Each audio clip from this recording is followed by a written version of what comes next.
Alright, we'll see if I can get y'all a shot of my homemade shaft polisher. It's actually for crankshafts, is the main purpose of it.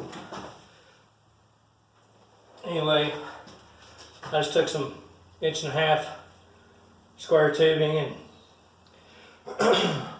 $14 angle grinder from the old Harbor Freight, bicycle handlebars, turn the drive wheel and the idler wheels actually out of this material.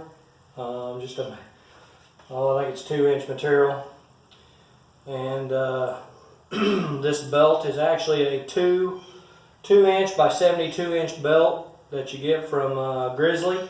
I got a Grizzly here in Springfield local. I just split it down the middle on the lathe with a knife, so I'm going to give you a shot of it.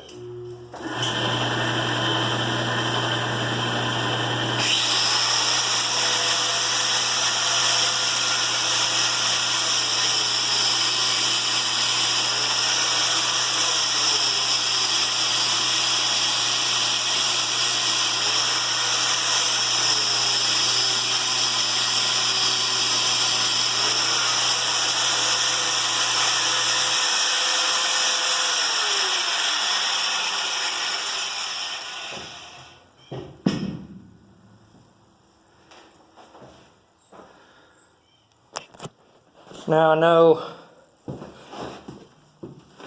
I know people make their bandsaws and whatnot quite often. Belt sanders, make their own belt sanders. I've still got to do a little bit of reinforcing to the motor to make sure it stays put. But hey, a little paint, a little more grinding, a little paint. Should do the trick real nice. I actually put rubber bands on those wheels, on the drive wheel to run it. Seems to do pretty good. I'll put some more on there, get one big thick one, but hey, guy can make a little money with his lathe and a polisher just like this. Doesn't take much.